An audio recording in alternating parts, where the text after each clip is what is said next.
ABC radio 89.2 FM শুরু হয়ে গেছে। কুয়াশার সঙ্গে আছি শারমিন। আর প্রতিবারের মতন এবারও দুটো গল্প রয়েছে। প্রথম গল্প যেটা আপনারা এখন শুনবেন তার নাম হচ্ছে চশমা, লেখক দেবল দেববর্মা।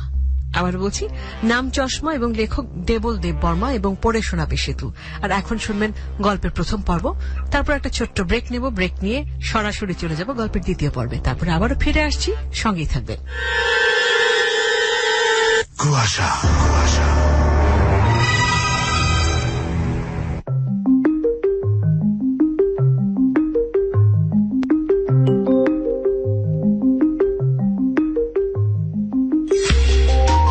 রাঁচি স্টেশনে নেমে ধাক্কা ধাক্কিতে চশমাটা চোখ থেকে ছিটকে পড়ল।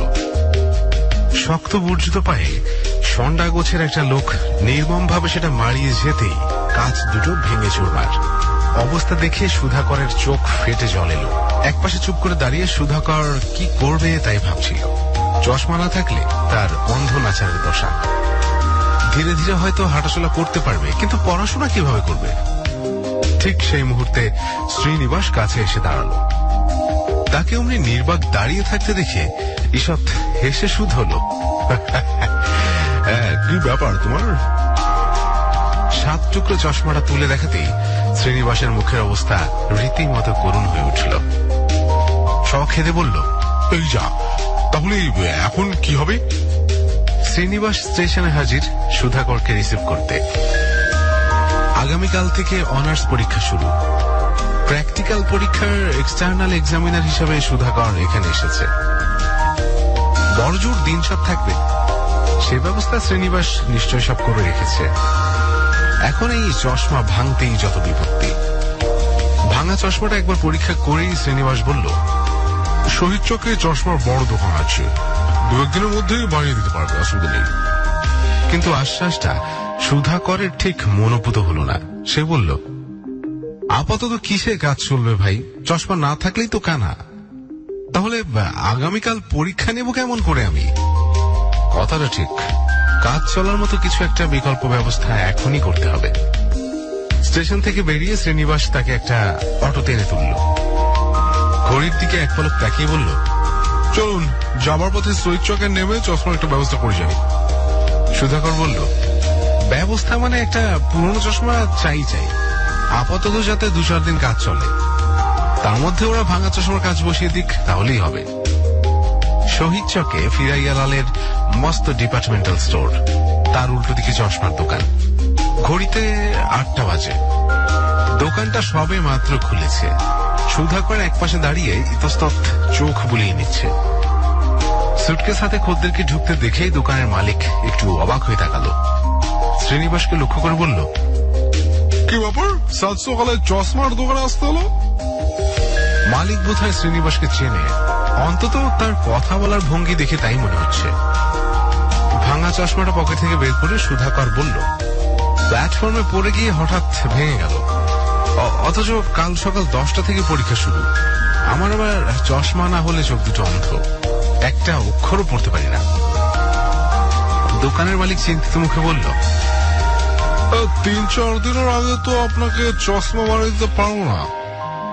ক্রিপ্টো গ্লাস হলে আবার কলকাতা থেকে আনাতে হবে, সে না হয় হলো, কিন্তু 2-4 ঘন্টার মধ্যে তো চশমা তৈরি হবে না। শ্রীনিবাস জিজ্ঞেস করল, তবে যে পরীক্ষা নেবেন? সুধাকর এক মুহূর্ত চিন্তা করল, কি বলতে চায় লোকটা। পুরনো চশমাটা দিতে হয়তো ইচ্ছে নেই, এমনও সম্ভব যে ওর কোনো নিকটাত্মীয় এটা ব্যবহার করতেন। ফিরাইয়ালালের দোকানের উল্টো দিকে সারবন্দি অটো দাঁড়িয়ে। ওরই একটাতে উঠে বসলো শ্রীনিবাস আর সুধাকর। একটা মস্ত কম্পাউন্ডওয়ালা বাড়ির সামনে দুজনে গাড়ি থেকে নামলো।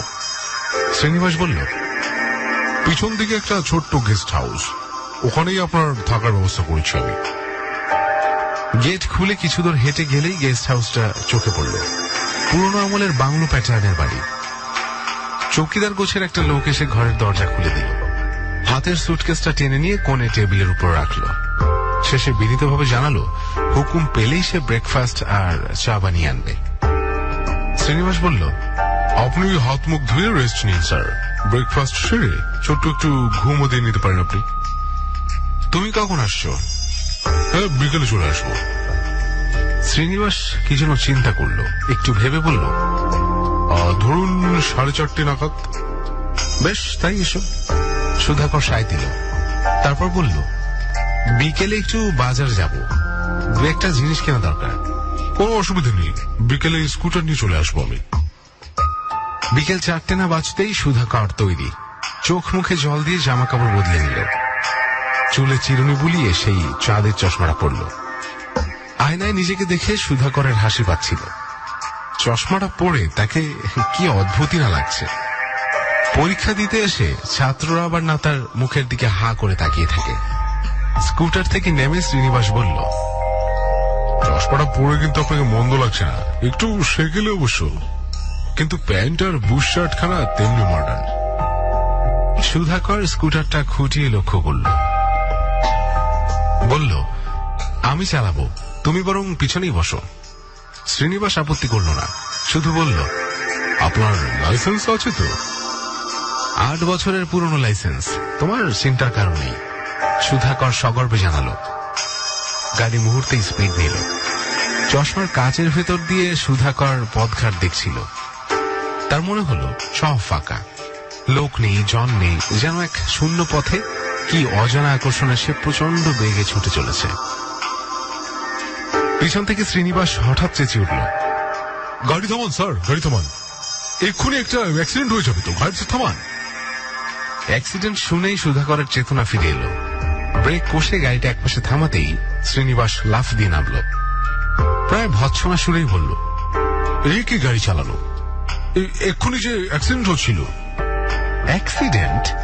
সুধাকর অবাক হয়েছে বলে মনে হলো। অ্যাক্সিডেন্ট নয় তো কি, রাস্তায় অত লোকজন, আর তার মাঝখান দিয়ে আপনি 50-60 মাইল স্পিডে গাড়ি চালিয়ে গেলেন। সুধাকর পাল্টা প্রশ্ন করল, রাস্তায় লোক কোথায়, আমি তো সব ফাঁকা দেখলাম। শ্রীনিবাস আর কথা বাড়ালো না, সে শুধু বলল, নতুন জায়গায় আপনার গাড়ি চালাতে অসুবিধা হবে, তার চেয়ে বরং আপনি পিছনে বসুন। সুধাকর খুঁতখুত করছিল, আশ্চর্য, পথে তো লোকজন ছিল না, ফাঁকা রাস্তা, সে দিব্যি স্পিডে গাড়ি চালিয়ে এসেছে। তাহলে শ্রীনিবাস গাড়ির গতি কমিয়ে শহীদ চকে এসে পৌঁছল। সামান্য কিছু কেনাকাটা ছিল, সেরে নিতে 15 মিনিটও লাগলো না। ফেরার সময় শ্রীনিবাস নিজেই চালকের আসনে বসল। কাকে রোডের সেই বাংলো বাড়িতে সন্ধ্যের মুখে ফিরল দুজনে। চৌকিদার তার জন্য অপেক্ষা করছিল। ঘরে পা দিতেই বলল, স্যার, চা বানিয়ে আনবো? সুধাকর ঘাড় হেলাতেই সে রান্নাঘরে গিয়ে ঢুকল। চা পান করে শ্রীনিবাস উঠল, বলল, কালকে সকাল 10টা নাগাদ আসছি আমি, আপনি তৈরি হয়ে থাকবেন। অবশ্যই। সুধাকর ঈষৎ হাসল। বাংলো বাড়ির চৌকিদার থলি হাতে নিয়ে কি যেন সব কেনাকাটা করতে বেরিয়ে পড়ল।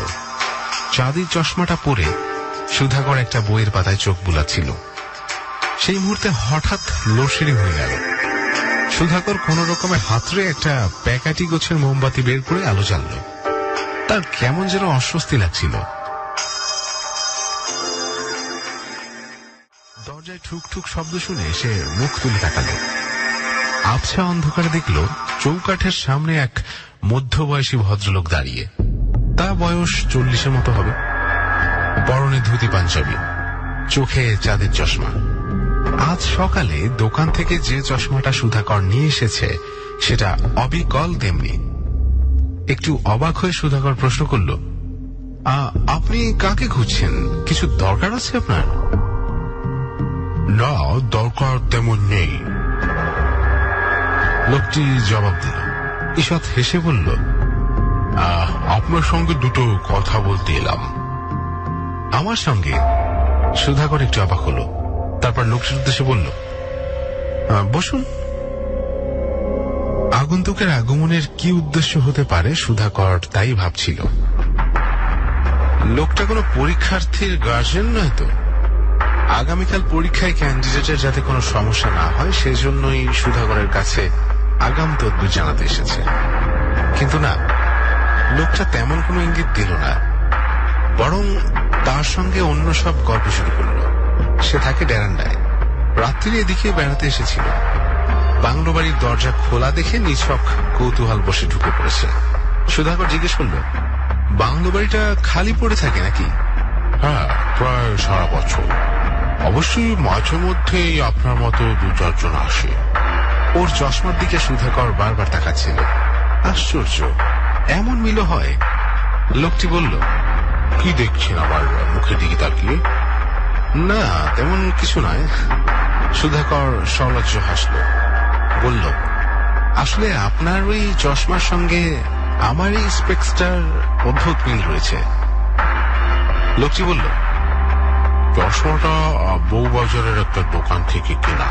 তা প্রায় 12 বছর হলো। ফ্রেমটা অর্ডার দিয়ে বানানো, খাঁটি সিলভারের। সে তো বুঝতেই পারছি, সুধাকর জবাব দিল। লোকটি ফের বলল, একবার বেকায়দায় হাত থেকে পড়ে একবারে কাঁচ দুটো ভেঙে গেল। তখন ওটা দোকানে সারতে দিতে হলো। চশমাটা কিন্তু চমৎকার সেরেছে। কাজ দুটো এমন সুন্দর, বাইফোকাল বলে বোঝা যায় না। লোকটি ঈষৎ হাসল, বলল, শহীদ চকের একটা দোকানে ওটাকে সারাতে দিয়েছিলাম। ওদের কাজকর্ম ভালো বলেই জানতাম। শহীদ চকের প্রসঙ্গ উঠতেই সুধাকর একবার জিজ্ঞেস করবে বলে ভাবল, এই চশমাটাও তো ওখান থেকে নিয়ে এসেছে। তারপর মনে হলো কি প্রয়োজন এসব কথা বলার, শহীদ চকে তো একটা দোকান নেই। আরো কিছুক্ষণ কথা বলে লোকটি উঠল, যাবার সময় বলল, আপনি কদিন আছেন এখানে? 4-5 দিনের মতো হয়তোবা। সুধাকর জবাব দিল, যদি পারি তো আর একদিন বরং আপনার সঙ্গে দেখা করে যাব। হ্যাঁ, অবশ্যই আসবেন। সুধাকর অন্য মানুষের মতো বলল। পরদিন শ্রীনিবাস গাড়ি নিয়ে হাজির। বেলা তখনও 10টা হয়নি। গাড়ি চলতেই শ্রীনিবাস বলল, আপনাকে যেন একটু অন্যমনস্ক লাগছে। কিছু ভাবছেন নাকি? হ্যাঁ, মানে গতকাল রাত্রির একটা ঘটনা ঘটল। ঘটনা? সুধাকর ভুরু তুলে তাকালো, বলল, তুমি চলে যাবার কিছুক্ষণ পর ডোরান্ডা থেকে এক ভদ্রলোক এসেছিলেন। চৌকিদারটা তখন বাজারে গিয়েছিল। ডোরান্ডা থেকে? শ্রীনিবাস খুব অবাক হয়ে বলল, সে তো এখান থেকে অনেক দূর, তা প্রায় 10-12 কিলোমিটার রাস্তা। সুধাকর বলল, ভদ্রলোক নাকি কি কাজে এদিকে এসেছিলেন। তখন আবার লোডশেডিং চলছে। তারপর? ভদ্রলোকের চোখে একটা চাঁদের চশমা, অবিকল এই চশমাটার মতো। প্রথমে মনে হলো এই চশমাটাই বুঝি উনি পরে আছেন, কিন্তু তা কেমন করে হবে? দোকানের সেই চশমাটা তো আমার চোখে। তাহলে ভদ্রলোক কেন এসেছিলেন? কারোর জন্য কি তদবির করতে? মোটেই না। তাহলে তো একটা মানে ছিল। সুধাকর চিন্তিত মুখে বলল, বাংলোর দরজা খোলা দেখে নিছক কৌতূহলের বশে ঢুকে পড়েছেন তিনি। শ্রীনিবাস বলল, ভদ্রলোকের নাম জিজ্ঞেস করেছিলেন? ওই যা, এটাই তো মস্ত বড় ভুল হয়ে গেছে। সুধাকর আফসোস করল, বলল, তবে উনি হয়তো আবার আসবেন 2-1 দিন বাদেই। নামটা তখন জেনে নিলেই হবে। না না না, ওসব উঠো লোককে বেশি আমল দেবেন না।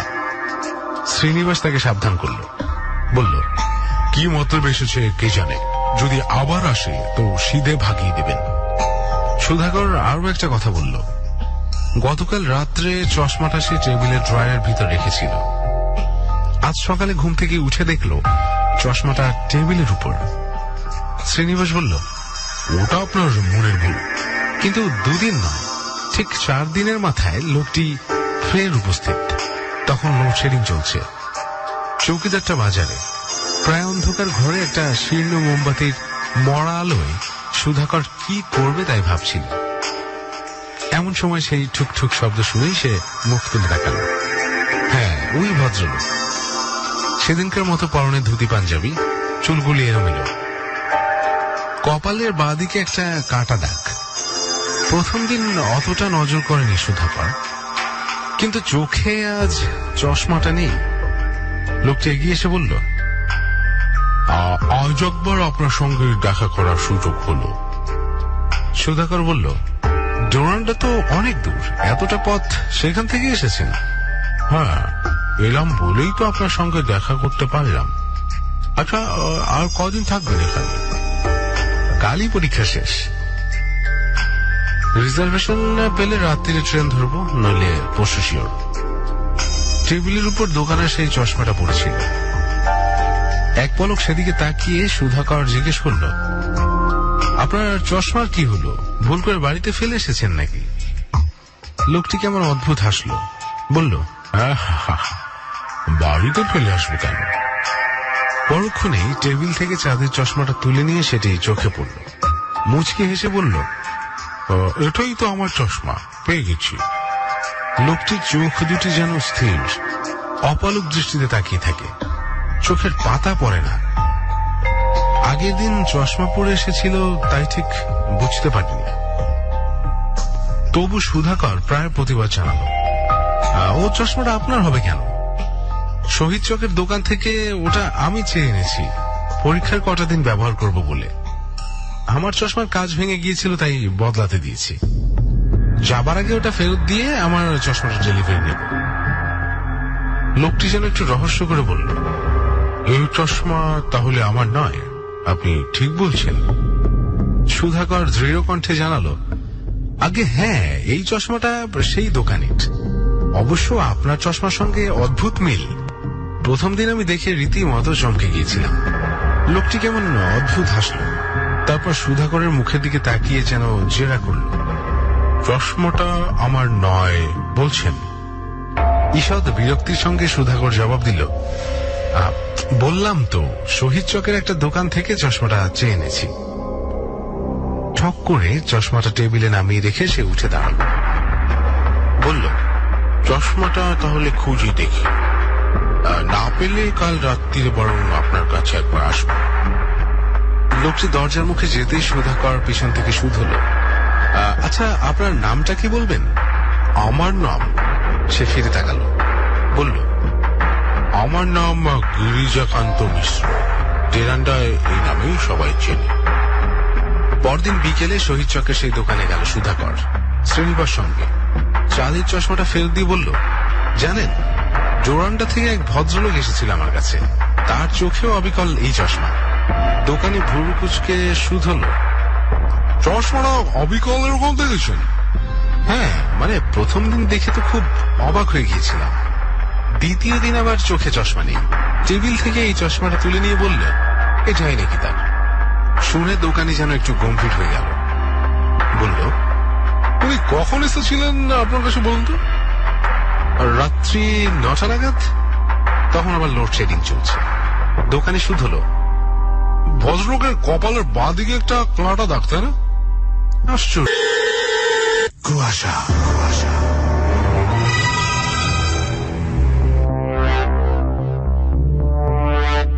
চলছে কুয়াশা এবিএস রেডিও 89.2 FM-এ। এতক্ষণ শুনলেন গল্প চশমা, লেখক দেবল দেব বর্মা এবং পড়াশোনা আলো সেতু। আর এখন সময় হয়ে গেছে কুয়াশার দ্বিতীয় গল্পে যাবার। আজকের গল্প লিখেছেন মাকসুদা রহমান মেঘনা। আর গল্প শুরু করবার আগে জানিয়ে দিচ্ছি, এই গল্পের প্রতিটি চরিত্র ও ঘটনাবলী সম্পূর্ণ কাল্পনিক। এই গল্পের উদ্দেশ্য কখনোই কোনো ধর্ম, বর্ণ, জাতি, ঐতিহাসিক স্থান, চিকিৎসা ও আইনগত বিষয়বস্তুকে আঘাত দেওয়া নয়। কোন জীবিত বা মৃত লোকের সঙ্গে বা কোনো ঘটনার সঙ্গে যদি এই গল্পের কোনো মিল থাকে, তবে তা সম্পূর্ণ কাকতালীয় এবং অনিচ্ছাকৃত। তার জন্য এবিসি রেডিওর কর্তৃপক্ষ দায়ী থাকবে না। তাহলে চলুন আজকের গল্পের প্রথম পর্ব শুনি, তারপর আবারও ফিরে আসছি। আপনি শুনছেন কুয়াশা এবিসি রেডিও 89.2 FM-এর সঙ্গে আছি শারমিন। কুয়াশা কুয়াশা।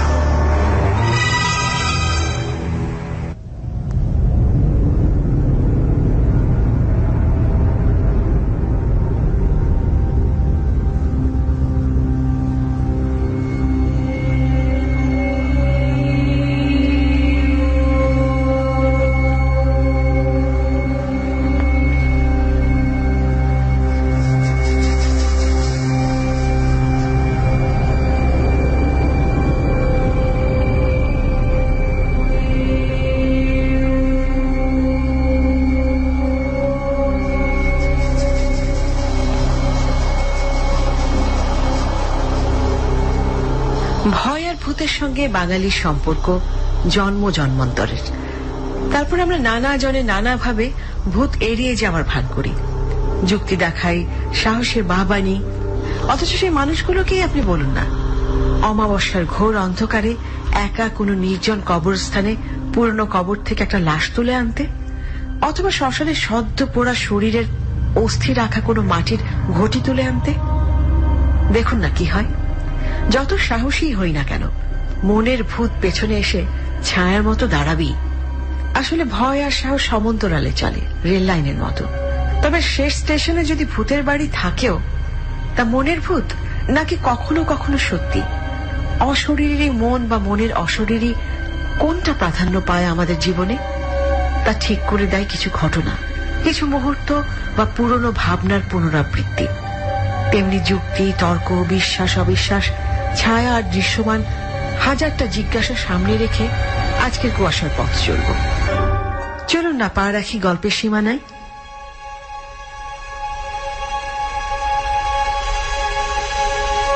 নেত্রকোনা জেলার একটা থানা এটা, নাম সুসং দুর্গাপুর। গ্রাম্য বৈশিষ্ট্যের রং চঙা খোলস ছেড়ে সবে মাত্র মফস্বলের নাম পেয়েছে এই থানা। এখানকার মানুষেরা কোনো কিছু নিয়ে তেমন মাথা ঘামায় না। তারপরও ঘটনা তো ঘটবেই।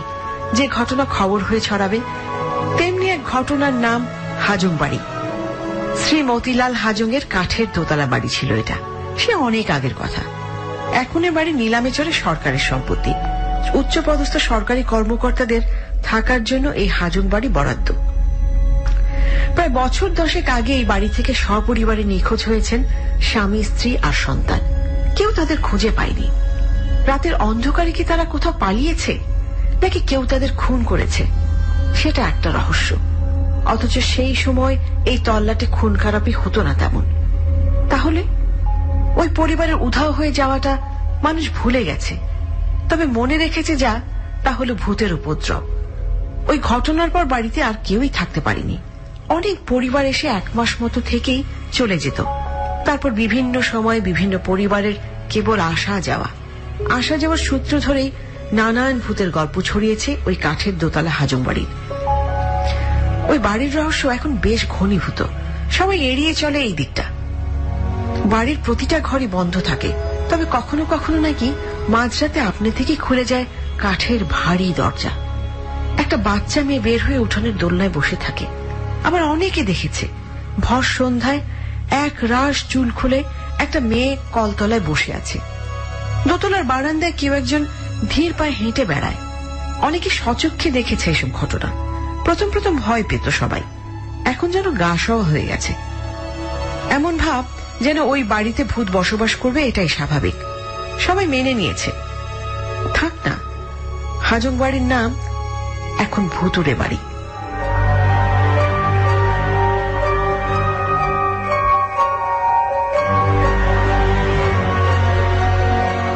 হঠাৎ গতকাল স্কুলের একটা মেয়ের লাশ পাওয়া গেছে ওই হাজং বাড়িতে। 2 বান্ধবী একসঙ্গে বাড়িতে গেছিল কৌতূহলী হয়ে ভূত দেখতে। ব্যাস, কিভাবে যেন একজন আটকা পড়লো একটা ঘরে। অন্যজন খবর দিল সবাইকে। খুব হইচই হলো এই ঘটনায়। তার চেয়ে বেশি অবাক হলো সবাই এই জন্যে, অন্য মেয়েটিকেও আজ সকালে মৃত অবস্থায় পাওয়া গেছে বাড়ি থেকে। ভূতের বাড়িতে সবাই ভয় পেত, এটা পুরনো। কিন্তু 2টা লাশ, এটা তো নতুন খবর। নানা জনে নানা কথা বলছে। একসময় সব কথা থেমে গেল। শুধু এই খবরটা বড় করে ছাপা হলো এই মফস্বলের একটা নিজস্ব সাপ্তাহিক পত্রিকায়। পত্রিকার নাম বিন্দু। এই ঘটনা 4 বছর পরের কথা। কেউ আসেনি দীর্ঘদিন এ বাড়িতে। তারপর নতুন এক পরিবার এসেছে আজই এই কাঠের দোতলা হাজং বাড়িতে। ওয়াও রেজা, তুমি যা বলেছিলে তার চেয়ে অনেক সুন্দর বাড়িটা। তোমার জন্যই আমি প্রশাসনের কাছ থেকে একরকম চেয়েই নিলাম এই বাড়িটা, কারণ এই বাড়িতে নাকি কেউ থাকতে চায় না। অবশ্য আমারও খুব পছন্দ হয়েছে। সত্যি এত সুন্দর করে বাড়িটা তৈরি করা হয়েছে, দেখো এখনো কত মজবুত মনে হচ্ছে সবকিছু। আচ্ছা, এটা কি কাঠ বলো তো? আমি কাঠ সম্পর্কে অজ্ঞ, বলতে পারবো না। তবে তোমাকে একটা দারুণ নিউজ দিতে পারি এই বাড়িটা সম্পর্কে। কি বলো তো? আমাদের পিয়নটা বলছিল, স্যার সত্যি সত্যি এই বাড়িতে আসলেন? লোকে তো এই বাড়িটারে ভুতুড়ে বাড়ি কয়। ভূতরে বাড়ি, দারুণ। কাছ থেকে ভূত দেখবো। এই, তুমি ভয় পাওনি? হাসছো যে? ভয়? আর আমি, তুমি জানো না আমি অন্য সব মেয়েদের মতো সব বিষয় নিয়ে ন্যাকাম করি না। শুধু শুধু ভয় পাবো কেন?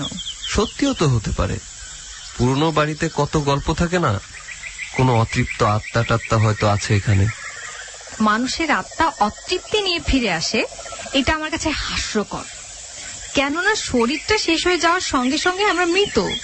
কোন মৃত মানুষ কবর থেকে বা চিতা থেকে উঠে এসে কাউকে ভয় দেখাচ্ছে, এসব ভূতের সিনেমায় হয়। মানুষ এসব কল্পনা করে বানায়, বুঝেছো? বাবা, তোমার সাহস দেখে আমি মুগ্ধ হয়ে যাচ্ছি কাঁঠাল চাপা। আর ভূতরা তো আরো অবাক হবে নিশ্চয়ই। জি জি মশাই, আমি ভীষণ সাহসী আর যুক্তিবাদী, ন্যাকা নই। আর কাঁঠাল চাপা মানে?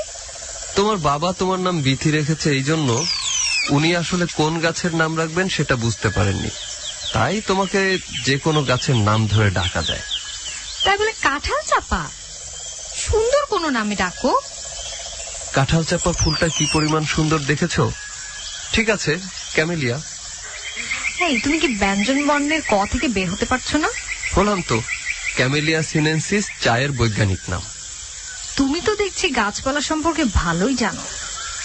আরে, আমার রুমমেট ছিল বোটানির স্টুডেন্ট, তাই শুনে শুনে দু একটা বৈজ্ঞানিক নাম শেখা হয়ে গিয়েছিল, এই আর কি। এই যা, এত বেজে গেল, পিক আপটা এখনো আসছে না কেন? ওই তো তোমার পিয়ন আসছে পেছনে। পিক আপটাও তো দেখছি। যাক, বাঁচা গেল।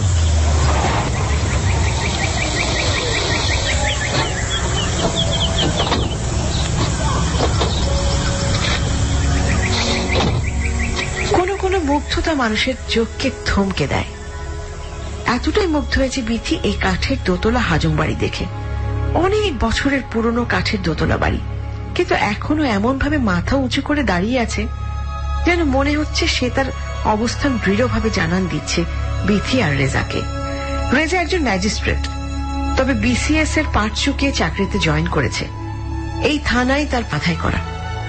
এপিটাফের লেখাগুলো বিবর্ণ আর কবরের উপরে গন্ধরাজ ফুলের গাছ, কবরের সঙ্গে লাগো একটা লোহার দোলনা। দোলনার উপর ছায়া হয়ে দাঁড়িয়ে আছে আরো একটা জলপাই গাছ। জলপাইয়ের আধা পাকা গোথলি রঙের পাতা আর সবুজ পাতা পড়ে লোহার দোলনাটা যেন লাল সবুজের বিছানা পাতা। ভেতরে ঢুকে আরো অবাক বিথি, এত সুন্দর।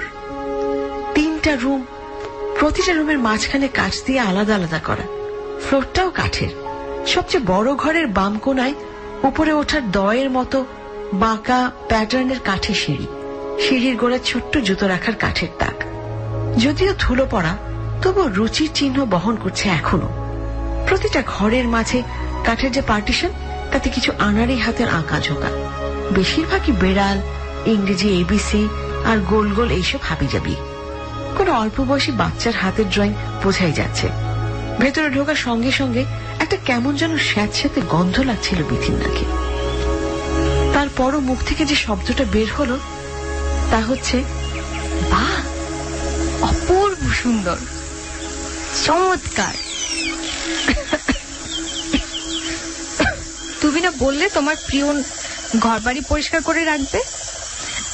দেখেছো কি অবস্থা, এখনো ধুলার চর। ওই দেখো, ওই দেখো কোনার দিকে কত বড় মাকড়সার জাল। ছাড়ো তো, ওরা কি আর তোমার মনের মতো পরিষ্কার করবে? ওরা উপরে উপরে একটু ঝাড় দিয়েছে আর কি। যাই হোক, আমার পিয়নকে বলে দিয়েছি, ও তোমার সঙ্গে থেকে সব ঠিকঠাক করে দেবে।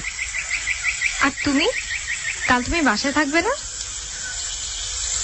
কাল থেকেই আমার কোর্টে যেতে হবে, অন্তত জয়েনটা তো করি। সামনের সপ্তাহে শুক্র শনি তোমাকে হেল্প করব। হ্যাঁ, সব কাজ শেষ হয়ে যাবে আর তুমি একটু একটু হাত লাগিয়ে ভাব নেবে, তাই না? আমার দরকার নাই, তুমি বরং রান্নার লোকটা ঠিক করো প্লিজ। 2টা দিন সবুর করো, সব চলে আসবে। তবে যাই বলো, বাড়িটা আমার দারুণ পছন্দ হয়েছে। আমি মনের মতো করে সাজাবো ঘরগুলোকে, আর বাগানটাও ঠিক করব। আচ্ছা, এখানে ভালো নার্সারি আছে তো? শহরের যে অবস্থা, না থাকাটাই উচিত। তারপরও খোঁজ নিয়ে তোমাকে জানাবো। জেলা শহর থেকে হয়তো ব্যবস্থা করা যাবে। দেখি পিয়নকে জিজ্ঞেস করে। তুমি তো দেখছি কথায় কথায় তোমার পিয়নের উপর ভরসা করছো। আরে তোমার মতো আমিও এখানে নতুন, একবার শুধু এসেছিলাম, তাও কোথায় থাকবো সেটা দেখার জন্য।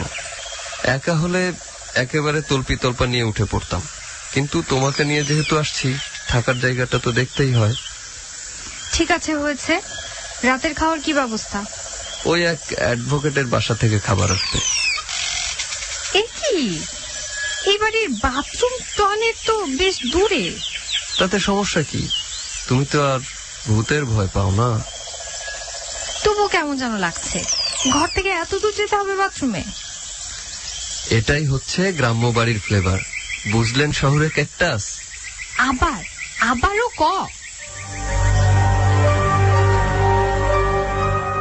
এই বাড়ির গোসলখানাটা অদ্ভুত টাইপের। বাড়ির পেছন দিকটায় পেছনে টানা বারান্দা, তবে একটু সরু। বারান্দার সঙ্গে লাগোয়া সিঁড়ি বেয়ে নিচে নেমে সরু একটা ইটের প্রায় বিবর্ণ পথ। শ্যাওলাপুরে ইট তার নিজস্ব রং হারিয়েছে বহু আগে।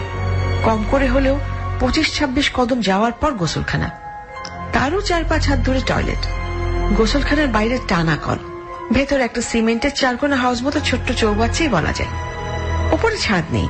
খোলা আকাশের নিচে বেশ বড়সড় পুরনো কাঠের গোসলখানাটাও কেমন ভুতুড়ে।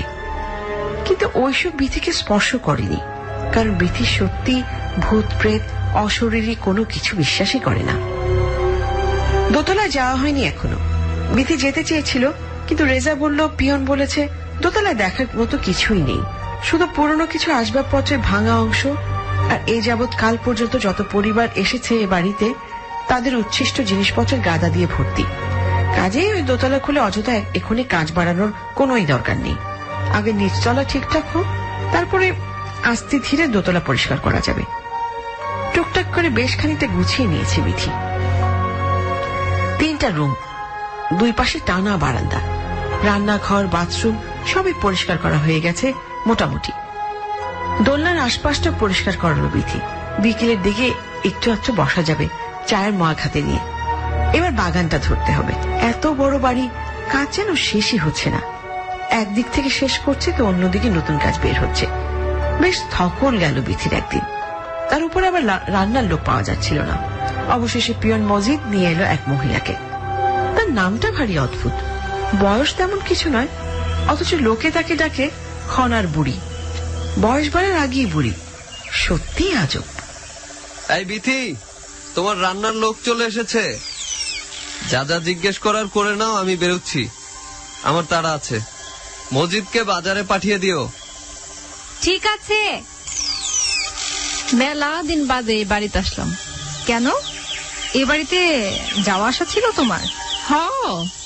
আমি অনেক বছর আগে এই বাড়িতে কাজ করতাম, তারাও সরকারি লোক ছিল। এরপর তো মেলা দিন আমার মায়ের বাড়িতে আসছিলাম। শোনো, সব ধরনের রান্না জানো তো? মানে দেশি রান্না? আমরা তো মোটে 2 জন, এখন তুমি সহ 3 জন। রান্ধন নিয়ে চিন্তা করেন না, আমি সবই পাকাইতে পারি। তয় আপনি শহরের কায়দায় যেসব রান্না, সেইগুলো একটু দেখাই দিলেই পারবো। তোমার নাম কি? আমার নাম জমিলা খাতুন, সবে খনার বুড়ি কয়। এই আবার কেমন অদ্ভুত নাম? খনা আমার পয়লা নাতির নাম, তাই খনার বুড়ি কয়। ও আচ্ছা আচ্ছা, মজিদ বলছিল তুমি তো রাতে থাকতে পারবে না, তাই না? যে না, আমি ভোরে আসবো, আবার সন্ধ্যার লগে লগে চলে যাবো।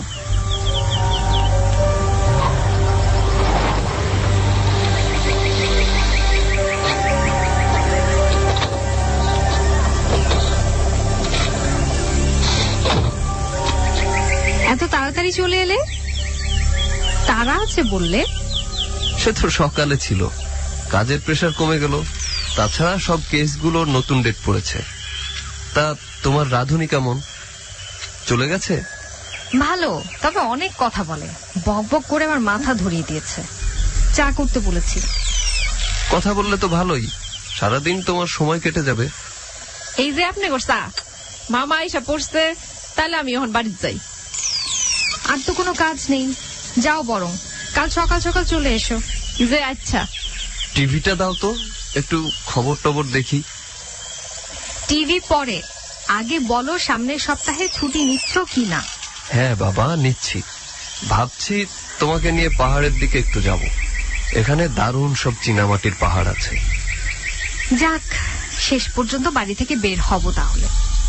এই কদিনে মনে হচ্ছিল বন্দি জীবন যাপন করছি। একটু আশেপাশে বের হলেও তো পারো। না, কাউকে চিনি না, এখনই হবে না, যাক কিছুদিন। তা সপ্তাহখানেক তো হয়েই গেল। কোনো ভূতটুতের সঙ্গে দেখা সাক্ষাৎ হলো তোমার? কি যে বলো, তুমি সত্যি বিশ্বাস করো নাকি যে এই বাড়িতে ভূত আছে? না, তবে আজ একজন অপরিচিত লোক আমাকে কোর্টে আগ বাড়িয়ে বলছিল, ভাই যে বাড়িতে বাস করছেন সে বাড়ির ইতিহাস জানেন তো। হাস্যকর, মনে মনে হাসলাম। তার মানে আশেপাশের লোকজনও মনে হয় ভয়ে এই বাড়িতে আসে না। আজ আমাদের রাধুনি আমাকে বলল যেন আমি চুল ছেড়ে না ঘুরি, আমার লম্বা চুলে নাকি ভূত প্রেত আকৃষ্ট হবে। ভাবা যায়? এ কদিনে একদিনও বিথি এই বাড়িতে একা থাকেনি। আজই প্রথম সম্পূর্ণ একা হলো বিথি।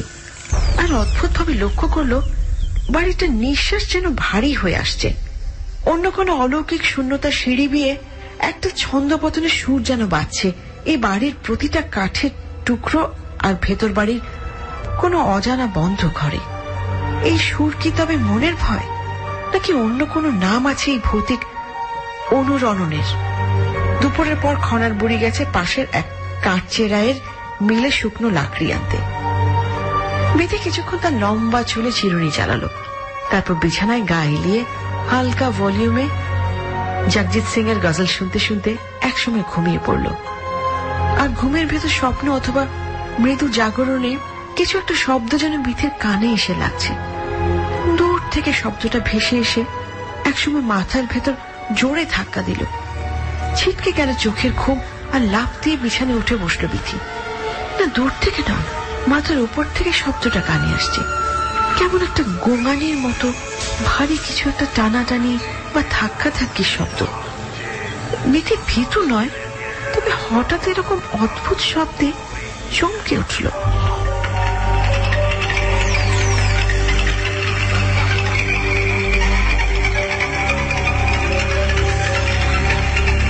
কে উপরে? কে? খনার বুড়ি, খনার বুড়ি, এই খনার বুড়ি। আরে শব্দটা তো দোতলা থেকে আসছে। কিসের বিকট শব্দ এটা? উপরে তো কেউ জিনিসপত্র টানাটানি করছে। রেজা চলে এলো নাকি? মজিদকে নিয়ে কাজে লেগেছে বোধহয়।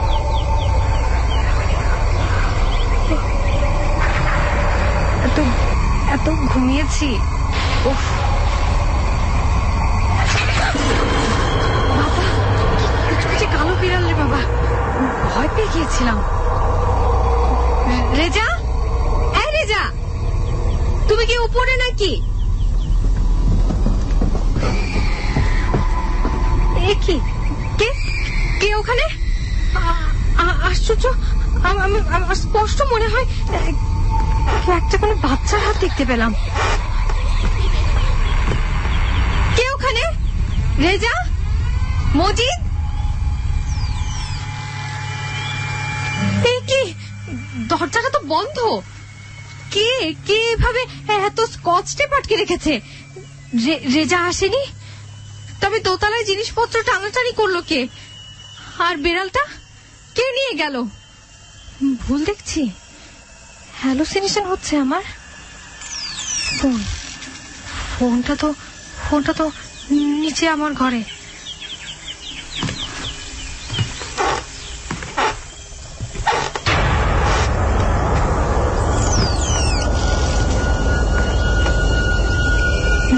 Zero 17280.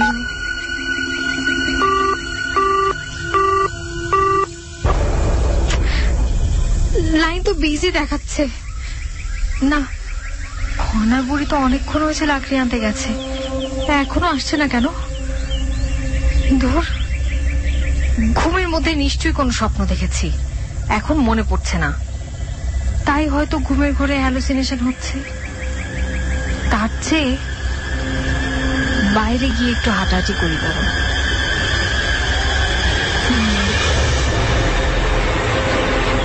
দোলনায় কে? এই ভর সন্ধ্যায়?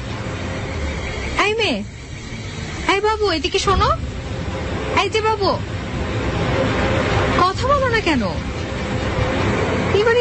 এবারে সবকিছু কি আজব নাকি?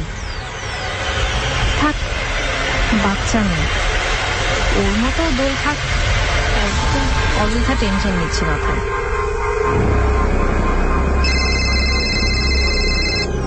হ্যাঁ বলো। আমি খুব ব্যস্ত ছিলাম, তাই ফোনটা তুলতে পারিনি।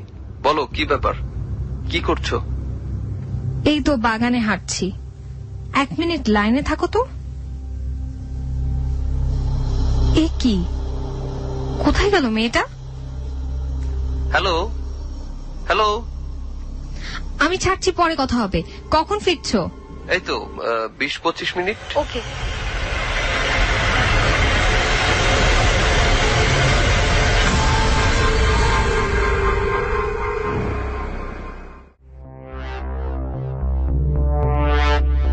এতক্ষণ শুনলেন আজকের গল্পের প্রথম পর্ব, যেখানে আমরা দেখতে পাচ্ছি রেজা এবং বিথি, স্বামী এবং স্ত্রী, নেত্রকোনার একটি ছোট্ট গ্রাম টাইপ মফস্বল শহরে সেখানে গেছে চাকরির সুবাদে, রেজার চাকরির সুবাদে। যেই বাড়িতে তারা সেখানে গিয়ে উঠেছেন সেটি একটি দোতলা বাড়ি, কাঠের দোতলা বাড়ি, কাঠের দোতলা বাড়ি, যেটাকে হাজং বাড়ি, হাজংদের যেরকম বাড়ি হয় সেরকম একটি বাড়িতে উঠে গেছে। এবং শুরুতেই তারা যাবার পরে শুনেছে যে বছর 10 আগে সেই বাড়ি থেকে সপরিবারে, অর্থাৎ একটি সন্তান সহ একজন স্বামী স্ত্রী হঠাৎ উধাও হয়ে যায়, তাদেরকে আর কোথাও খুঁজে পাওয়া যায় না। কিন্তু তারপর থেকে যেটা হয়েছে, সেই বাড়িতে কেউ না থাকলেও সেখানে শুরু হয় ভূতের উপদ্রব। আর রেজা এবং বিথির কাহিনীও সেই ভূতের উপদ্রব নিয়ে। তা আমরা এতক্ষণ ধরে যে যতটুকু শুনলাম, তারপরে কি হয় বাকিটা আমরা এখন শুনবো, অর্থাৎ দ্বিতীয় পর্ব থেকে।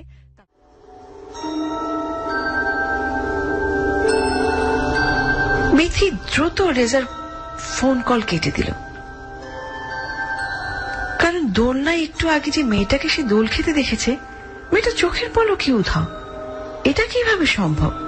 এতটা ভূত বিথির হবে না? আজ ওর মাথায় গন্ডগোল হলো নাকি? দোতলা সিঁড়ির উপরের মাথায় একটা বেড়াল বসে থাকতে দেখেছে।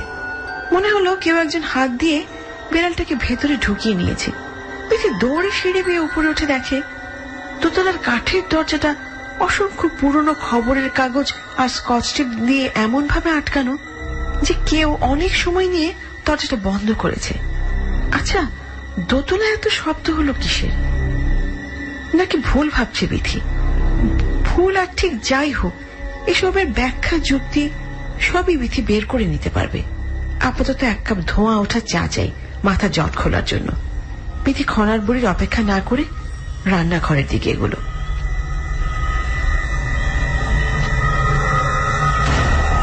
কি তুমি এখানে? আপনি ঘুমাইতেছেন ভাইবা, রান্না ঘরে আইসা পড়লাম। রাতের খাওয়ান দাওয়ান গরম করতেছি। তাই বলে কোনো হাক ডাক দেবে না? চমকে গেছি আমি। কেমন ডরাইছেন আপনি?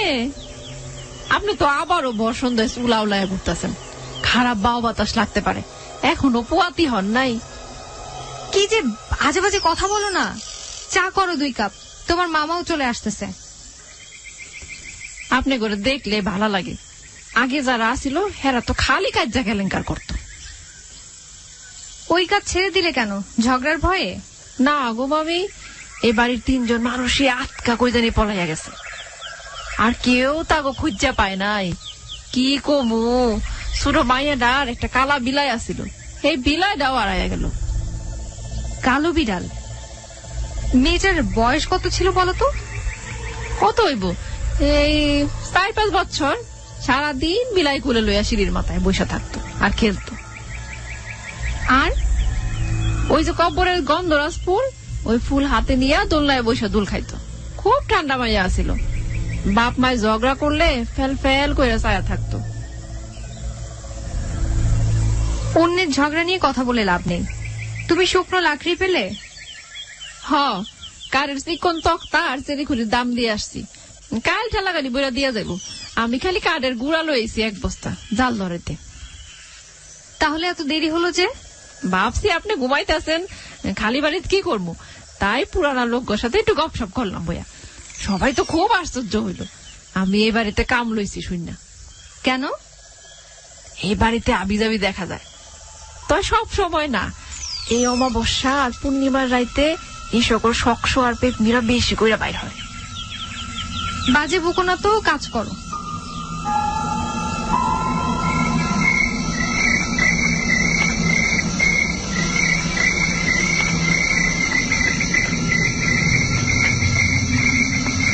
আচ্ছা, আমাদের বাড়ির আশেপাশে কোনো বাড়িতে 5-6 বছরের কোনো মেয়ে আছে জানো? হ্যাঁ আছে তো। আমি রোজই বাড়ি থেকে বের হয়ে যাওয়ার সময় ওই মাঠে ছেলে মেয়েদের দৌড়াদৌড়ি করতে দেখি। যাক, বাঁচা গেল। আমিও তাই ভাবছিলাম মনে মনে। আচ্ছা কেন বলো তো? আর বলো না, আজ ভর সন্ধ্যায় একটা বাচ্চা মেয়েকে দোলনায় দোল খেতে দেখলাম। আমি কয়েকবার ডাকলামও, কিন্তু সাড়া দিল না। তুমি ফোন দিলে হঠাৎ দেখি উধাও। দৌড়ে পালিয়েছে বোধহয়। তা কাছে গেলেই পারতে। ভাবলাম আনন্দ নিয়ে দোল খাচ্ছে, তাই আর কাছে যাইনি। ও, আর একটা জরুরি বিষয় বলার আছে। বলে ফেলো। আজ হঠাৎ ঘুম ভেঙে দোতলায় কেমন যেন একটা বিদঘুটে শব্দ শুনতে পেয়েছি, আর জিনিসপত্র টানাটানি শব্দও হচ্ছিল। প্রথমে ভেবেছি তুমি, কিন্তু আরে দোতলা হচ্ছে একটা পুরনো স্টোর রুম, দুনিয়ার আজে বাজে জিনিসপত্রে ভর্তি। এতদিন ধরে বন্ধ, নিশ্চয়ই ধারি ধারি সব ইঁদুর হয়েছে। ওদের ছোটাছুটি শুনেছ? আচ্ছা মানে কি, আমার সাহসী কনক চাপা ভয় পেয়েছে নাকি? আরে ধুর, ভয় না। একা একা ছিলাম তাই টেনশন হচ্ছিল। আর বুঝো না, এত পুরনো বাড়ি আমার না উপর থেকে ভেঙে আমার মাথায় পড়ে। অতটা পলকা নয় এই ভূতের বাড়ি, বুঝেছ? কাঠের সিলিং বলে শব্দটা একটু বেশি কানে লাগে, এতটুকুই। তা ঠিক, বাড়িটা মজবুতি। আচ্ছা, দোতলার দরজাটায় পুরনো খবরের কাগজ আর স্কচ টেপ দিয়ে আটকানো কেন বলো তো? নিশ্চয়ই দরজাটা অত ফিট না, বা এখানে ওখানে ফুটো আছে তাই। আর তুমি ওই দরজার পেছনে পড়েছো কেন? আমি দেখি এর মধ্যে মজিদকে দিয়ে দরজাটা খুলে ঠিক করিয়ে নেব, আর ভেতরটাও পরিষ্কার করাবো। আচ্ছা রেজা, এই বাড়িতে তুমি কোনো কালো বিড়াল দেখেছো? কই না তো। আবার কালো বিড়াল এলো কোত্থেকে? এত প্রশ্ন করছো, কারণটা কি বলো তো? সিঁড়ির মাথায় আমি একটা কালো কুচকুচে বিড়াল দেখেছি। জানো তো, কালো বিড়ালে আমার কেমন একটা অস্বস্তি হয়। আরে বাবা, অস্বস্তির কিছু নেই। কালো বিড়াল মানে এটা ওর গায়ের রং। ও বেচারার গায়ের রং কালো বলে তো ওর কোনো দোষ নেই, তাই না? না তা না, কিন্তু বিড়ালটাকে আর দেখছি না তো। যা দেখলে অস্বস্তি হয় তার চোখের সামনে না আসাই তো ভালো, কি বল?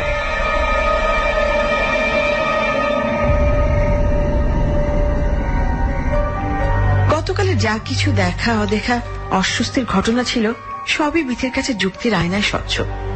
যদিও খনার বোরের কথা শুনে ভেতরে ভেতরে কিছু প্রশ্ন উকি দিয়েছে, কিন্তু নিজের মনের সব প্রশ্ন উত্তর পেয়ে ওসব মিলিয়ে গেল। কালো বেড়াল, অথবা দোলনায় বাচ্চা মেয়ে, অথবা দোতলার গোঙানের রহস্যময় শব্দ, সবকিছুর ব্যাখ্যা বিথির কাছে আছে। কিন্তু তারপরও জাগতিক ব্যাখ্যাকে অনেক দূরে ঠেলে দিয়ে অজাগতিক কিছু রহস্যময় খেলা শুরু হলো বিথির সাথে একে একে। যে রহস্যময় খেলার অমীমাংসিত অধ্যায়ের সঙ্গে বিথির তৈরি করা সমস্ত যুক্তি তর্ক হার মানল।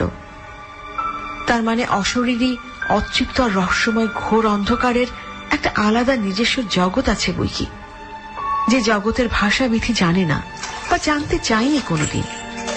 তবে অপ্রাকৃতিক বা আপাতত অবিকাশিত রহস্য সত্য সামনে এসে দাঁড়ালো কারো ছায়ামূর্তি হয়ে।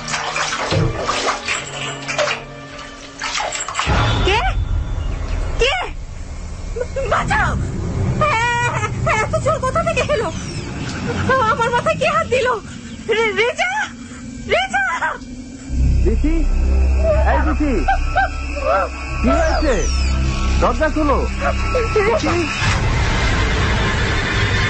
রেজা! এইমাত্র আমি একজনকে দেখেছি, আমার পিছনে দাঁড়িয়ে আমার চুলে হাত দিচ্ছিল। দেখো, এই দেখো নিচে কতগুলো চুল পড়ে আছে। কি হচ্ছে? কই, কেউ এখানে নেই। তুমি ভুল ভাবছো। শান্ত হও, শান্ত হও। চলো ঘরে চলো, তোমার বিশ্রাম দরকার। চলো তো, চলো। রেজা দেখো, এই যে চৌবাচ্চার পানি কেমন পাক খাচ্ছে, দেখেছো? বিথি, তুমি এত যুক্তিবাদী মেয়ে হয়ে এসব আবল তাবল বকছো কেন? আমি সত্যি একটা হাতের আঙ্গুলের স্পর্শ পেয়েছি আমার চুলে, বিশ্বাস করো। আর এত চুল কোথা থেকে আসবে তুমি বলো? উফ, ওসব নিয়ে পরে ভাববো। চলো, কেউ হয়তো ওখানে চুল ফেলে রেখেছে।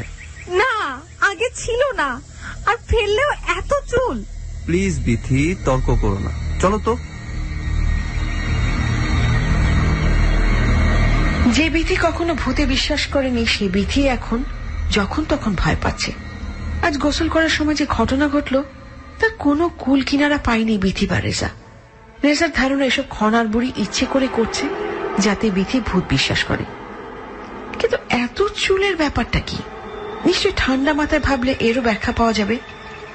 রেজা নিজেকে শান্ত করল, তবে বিথি ভেতরে ভেতরে সমস্ত ঘটনাগুলোর কারণ খুঁজতে লাগলো। তারপর যা ঘটল তার সঙ্গে খনার বুড়ি বা অন্য কেউ যুক্ত থাকতেই পারে না, কেননা এই ঘটনা ঘটল মাঝরাতে। রেজার বিথি গভীর ঘুমে। হঠাৎ সিঁড়ি দিয়ে কেউ একজন নিচে নেমে আসছে। ভারী পায়ের আওয়াজে বিথির ঘুম ভেঙে গেল। অন্ধকারে কাউকে দেখা যাচ্ছে না, কিন্তু একটা গরম নিঃশ্বাস যেন ক্রমেই বিথির দিকে এগিয়ে আসছে। সঙ্গে অন্ধকারে জলজল করছে দুইটা ধূসর চোখ। চোখগুলো দেখে মনে হচ্ছিল এই চোখ মানুষের নয়, বরং কোনো বেড়ালের প্রখর দৃষ্টিশক্তি সম্পন্ন কর্নিয়া। বিথি প্রচন্ড জোরে চিৎকার করলো। রেজা হুড়মুড় করে বিছানায় উঠে বসলো।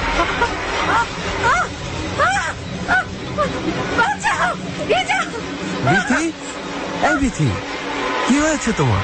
আমাকে বাঁচাও, কে একজন আমার চুল টেনে ধরেছে। কি বলছো এসব পাগলের মতো? কে তোমার চুল টেনে ধরবে? সত্যি বলছি আমি, লাইটটা জ্বালাও প্লিজ। আমার মাথা কাজ করছে না। কি হচ্ছে এসব? বাঁচাও বিথি, এই বিথি, এ কি, কিভাবে হলো এসব? Oh my God! No, never, never. এটা হতে পারে না। রেজা, এই দেখো, আমার মাথার সমস্ত চুল কে যেন কেটে দিয়েছে। আমার চুল। আমাকে মেরে ফেলবে না তো রেজা?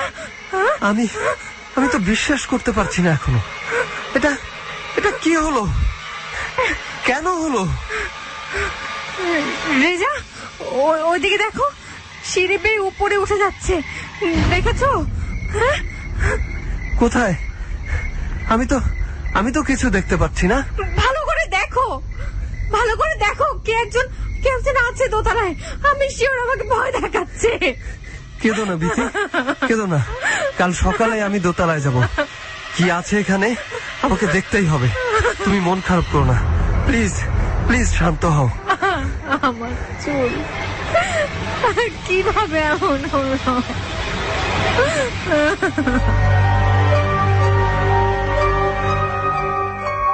আচমকা মাঝরাতে কেউ যেন বিথির লম্বা চুল ঘাট পর্যন্ত কেটে দিল। জীবনে এত অদ্ভুত আর ভয়ঙ্কর ঘটনার মুখোমুখি হয়নি রেজা কিংবা বিথি কেউই।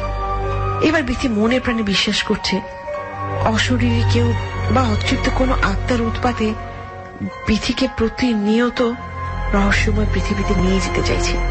কি চাই ওই অতৃপ্ত অশরীরী ছায়া? কেন এমন হচ্ছে বিথির সঙ্গে? পরদিন বিথির মাথায় ভালো করে ওড়না পেঁচিয়ে রাখলো, যাতে পিয়ন মজিদ বা খনার বুড়ি বিষয়টা বুঝতে না পারে। বিথি নিজেকে শান্ত করলো, সে হইচই করবে না, কারণ এর সমাধান বের করতেই হবে। রেজা ভাবছে দ্রুতই বাড়ি ছেড়ে চলে যাবে, কিন্তু বিথি এর শেষ দেখবি। বিথির মনটা আজ খুব খারাপ। মামি, ঘুমটা গামটি দিয়া রাখছেন? আপনারা তো দেখতে বউগো মতো লাগতেছে। আমার ঠান্ডা লেগে গলা ব্যথা করছে। এখানকার টানা কলের পানি খুব ঠান্ডা, তাই ওভাবে ওড়না পেঁচিয়েছি। আপনারা তো প্রত্যেক শুক্রবারই দাওয়াত খাইতে যান। আমার খালি বাড়িতে এক লাগলে রামতে ডর করে। কেন ভয় করবে কেন? তুমি তো এই বাড়িতে আগেও অনেকদিন কাজ করেছো। এই জন্যই তো বেশি ডর। আর আমরার মানুষের মধ্যে থাকে কথাবার্তা কইয়া অভ্যাস, কথা না কইলে কাম করতে পারি না। আচ্ছা, সবাই যে বলে এ বাড়িতে ভূত থাকে, তুমি দেখেছো কখনো? আমার চোখ কেন পড়ে নাই। তো এই কুড়ার বাড়ির আমার ধর্ম বইন আছে, হের কাছে শুনছি এই বাড়িতে যে আত্মা থাকে সেই আত্মা নাকি খুব রাগী, যারে ভর করে তারে জানে না মাইরা ছাড়ে না। কি ভয়ঙ্কর কথা বলছো সব। আপনার একটা গোপন কথা কই, আপনি তো আর কেউরে কইবেন না। এই কথা আমি আমার নিজের প্যারের মাইয়ারেও কইছি না, আমার ধর্ম বইনরেও না। এত উপসর্গ না দিয়ে তোমার গোপন কথাটা বলো শুনি। এইবারের বেড়া হের বউরে খুব মারধর করতো। কি একটা বই পাইছিল, তাতে নাকি খারাপ কথা লেখা ছিল। এর লাগিয়া বউডারে গলা টিপ্পা ধরছিল, আমি নিজের চোখে দেখছি। কি বই সেটা, জানো কিছু? আমি তো মায়া অশিক্ষিত, নিজের নামই লিখতে পারি না, বইয়ের নাম কমু কেমনে। তয় বউডার লাগিয়া পরান পুরাইতো গো। একবার তো ওই শয়তান বেডা বউডারে মাইরা বউয়ের এত লম্বা চুল সেরাগো মতো কাটটা ছোট করে দিছিল। কি বলছো? বলছো কি তুমি এসব? হ, সত্যি। কি কান্দন কানছিল কাটা চুলগুলা হাতে নিয়া। আহারে, তুমি নিশ্চিত? তুমি নিজে দেখেছো ওই মহিলার কাটা চুল? হাই হাই, মিশা কথা কয়ে আমার লাভ কি? আর কি জানো ওই মহিলা সম্পর্কে, আমাকে বলো তো জলদি। আমার তো মনে হয় ওই লোকই বোর্ডারে মাইরা ফেলাইছে। হঠাৎ একদিন সকালে কামে আইসা দেখি বাইজান একলা বাড়িত। তার আগের দিনও খুব একচোট হয়েছিল। লোকটা ভীষণ বদরাগী ছিল, তাই না? হ, আমি নিজে কানে শুনছি আর দেখছিও। বউয়ের গলা টিপ্পা মিলন ভাই বলতেছে, তোর আজই শেষ দিন, তোর পিঠ শেষ করবো, তোরে আমি নিজে হাতে শেষ করবো। তার মানে খুন? এ বাড়িতে খুন হয়েছিল? তা তো জানি না গো মামি। পরের দিনই ভাইজান কইলো বৌমাইয়া দেশে গেছে, তুমি কদিনের ছুটি নাও। তারপর কতদিন ছুটি নিয়েছিলে? আর ফিরে এসে কি দেখলে? আমি এক সপ্তাহ লেগে গ্রামে গেছিলাম। আয়সা শুনি এই বাড়ির সবাই উদাও, কই গেছে কেউ ঠিকানা জানে না। কবেকার ঘটনা এটা? 9-10 বছর তো ওই বই। ওই যে বছর দেশে আশ্বিন মাসে খুব বড় ডল হইলো সেই বছর। সেই ডলেই তো এই বাড়ির কত জিনিস ভাসা গেছে। তুমি আজ তোমার মামা না আসা পর্যন্ত থেকো। ডর করতেছে? না, ভয় কিসের? আমার সন্দেহ হয় কেন জানেন? আমার ধর্মবই নাকি এই বাড়ির দুতলার বারিন্দায় সন্ধ্যা সময় এক লোকের মাথা নিচা কইরা বসে থাকতে দেখে। কি বলছো এসব? অন্য কথা বলো তো এখন। ভয় পাইয়েন না, আমার কোমরে অষ্টধাতু আছে, ভূত পেট সামনে আসবো না। আপনারও একটা আয়না দিবনে, লগে রাখবেন, তাহলে আর ডর নাই। তোমার মামা আজ এত দেরি করছে কেন কে জানে। ফোন দিলে ফোনটাও ধরে না, বিরক্ত লাগে।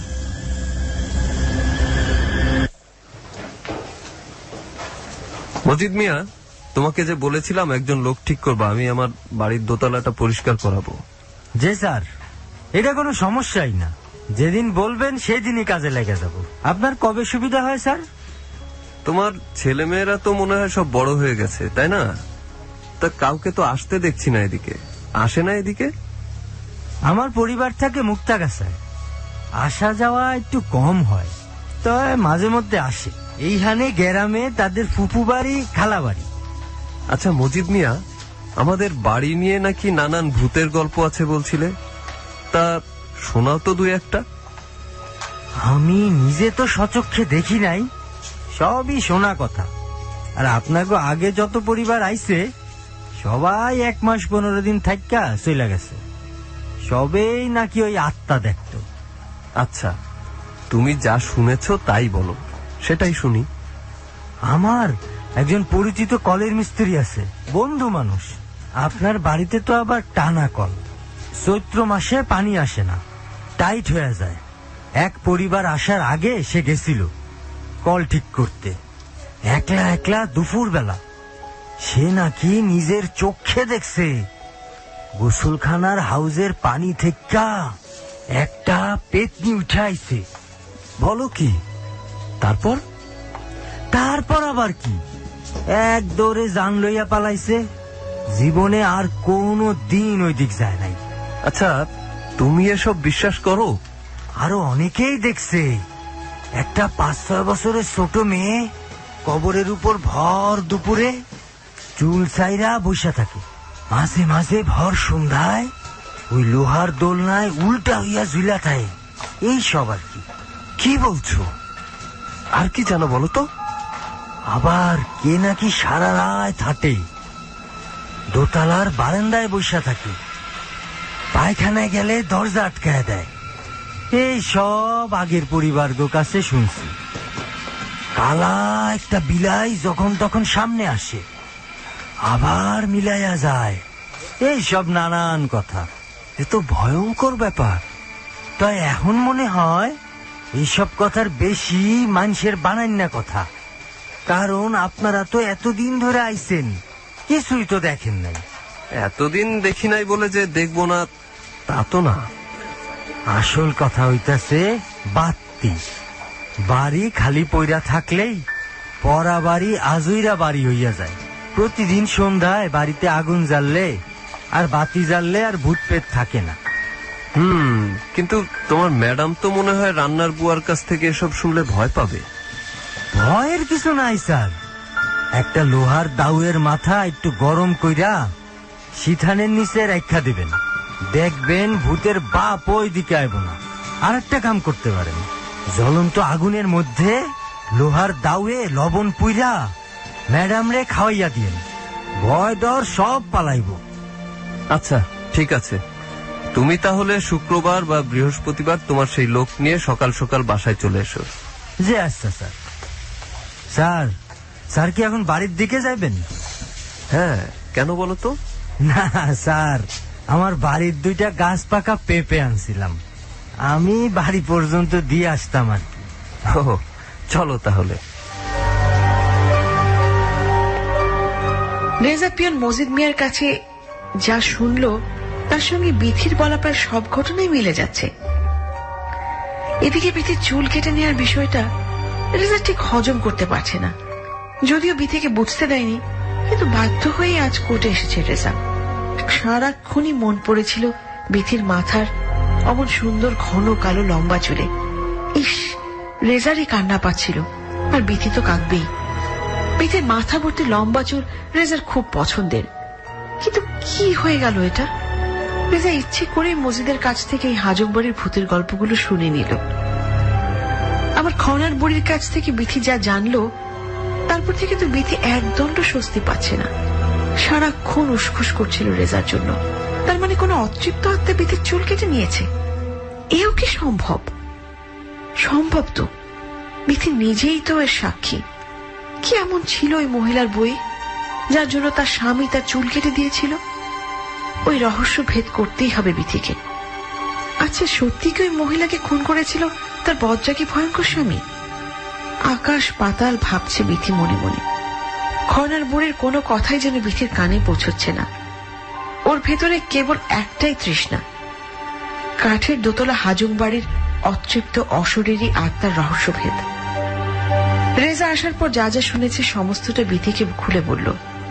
আবার সে রাতেই ঘটল আবার আরো এক ভয়ঙ্কর রহস্যময় ঘটনা।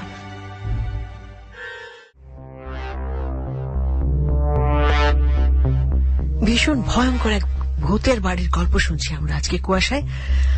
আর আমরা এই একটু আগের পর্বে যেটা জানলাম, দ্বিতীয় পর্বে, সেটা হচ্ছে এক অতৃপ্ত আত্মা নাকি ভূত বিথির লম্বা লম্বা সুন্দর চুলগুলো কেটে নিয়ে গেছে। ভয়ঙ্কর সে কথা ভাবলে গা কাটা দিয়ে উঠছে। আমরা এরপরে আমি আর কথা বলছি না, আমি সরাসরি চলে যাচ্ছি তৃতীয় পর্বে। আমরা দেখি আসলেই কি ঘটনা ঘটছে। সত্যি কি সেই দোতলা হাজং বাড়িটি ভূতের বাড়ি নাকি অন্য কিছু? আমরা জানবো কুয়াশার তৃতীয় পর্ব, অর্থাৎ শেষ পর্ব থেকে। বিথি, তোমার শরীর ঠিক আছে তো এখন? সরি, আসলে আজ এত জরুরি কেস ছিল যে কোনোভাবেই অ্যাভয়েড করা গেল না।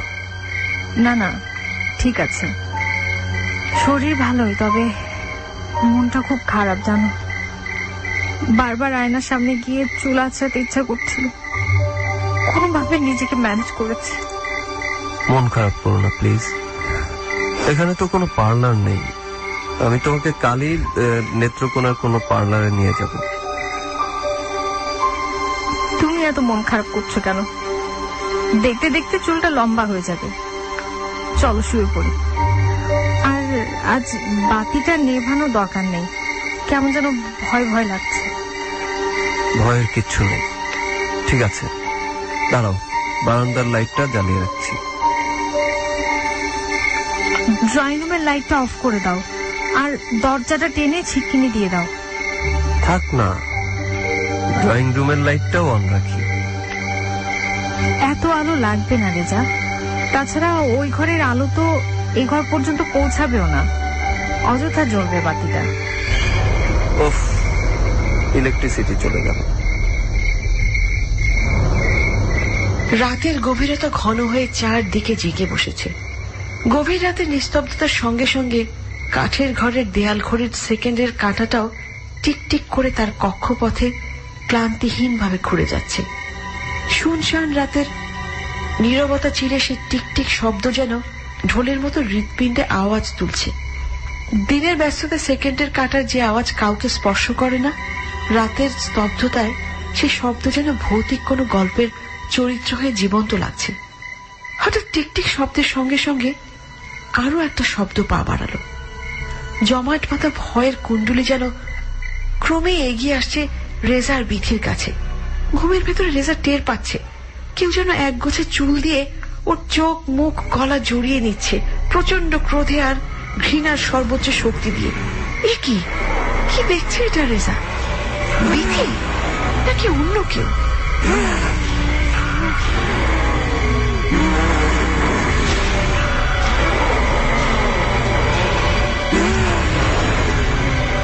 বিথি, বিথি, কি করছো? কি করছো তুমি? ছাড়ো, তোমার হাতে চুল এলো কোত্থেকে? কি করছো? কি উফ,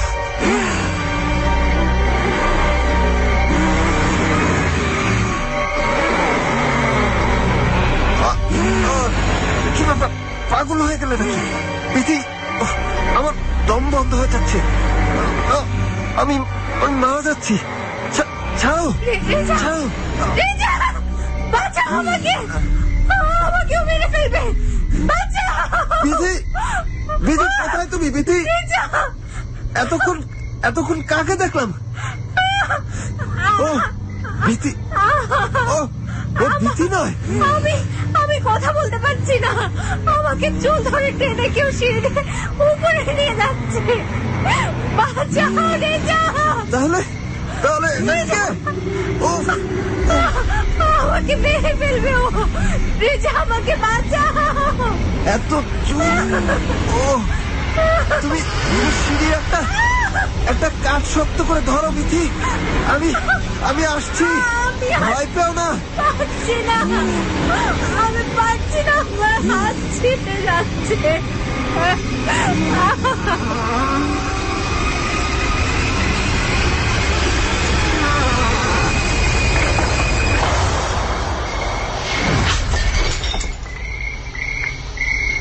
রেজা খাটের পাশে রাখা ল্যাম্পশেডটাকে কোনো মতে তুলে তার উপরে জাপটে থাকা একটা শক্তিকে জোরে আঘাত করলো। ল্যাম্পশেডের বাল্ব ভেঙে টুকরো টুকরো হয়ে ছিটকে পড়েছে চারিদিকে। এক ঝটকায় রেজা যেন পৃথিবীর সমস্ত শক্তি তার মনোবল বেড়ে গেল। গলা চোখ মুখ থেকে চুল সরিয়ে প্রাণপণে ঢেলে দিল অশরীরে সেই ছায়া মূর্তিকে যে লেপ্টে ছিল তার গায়ে। যে করেই হোক বিথিকে বাঁচাতে হবে, এটা হতে পারে না। কোনো আত্মা মানুষের চেয়ে শক্তিশালী হবে না। কিভাবে পেল এত শক্তি রেজা তা সে নিজেও জানে না, শুধু জানেও বেঁচে আছে এখনো, আর বেঁচে থাকতে হবে।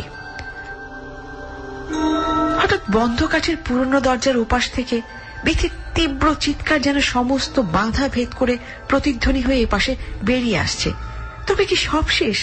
কি হচ্ছে দোতলার বন্ধ দরজার ওপাশে?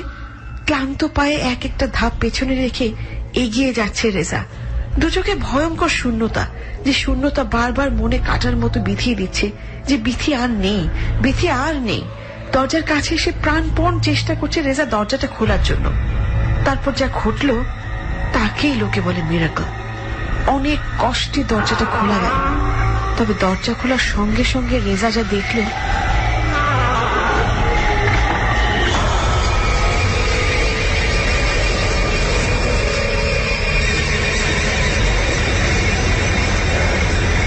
কিসের শব্দ এটা? কি কার লাশ এটা? এটা এটা কি ভীতির লাশ? না না, আমার ভুলের শাস্তি ভীতি পেতে পারে না। ওইখানে ওইখানে বসা মেয়েটি কে? তবে কি ওই মেয়েটিকে ভীতি দেখেছিল? কে তুমি? কি চাও? কেন এমন করছো? ছেড়ে দাও আমাদের। তুমি যেই হও, মানুষ অথবা আত্মা, আমাদের ছেড়ে দাও। আমরা এই বাড়ি ছেড়ে চলে যাব। তোমাদের বাড়িতে তোমরা শান্তিতে থাকো, আমাদের মেরো না। আমরা তোমাদের কি ক্ষতি করেছি? এই বিথি চোখ খোলো। এই দেখো আমি চলে এসেছি। কিচ্ছু হবে না তোমার। চোখ খোলো বিথি। আমাকে মেরো না, আমাকে মেরো না, ছেড়ে দাও, ছেড়ে দাও। বিথি চোখ খোলো, একবার তাকাও। তোমাকে কেউ মারবে না। কেন আমি তোমাকে এ বাড়িতে নিয়ে এসেছিলাম? কেন অন্য সবার মতো আমরা বাড়ি ছেড়ে চলে যাইনি?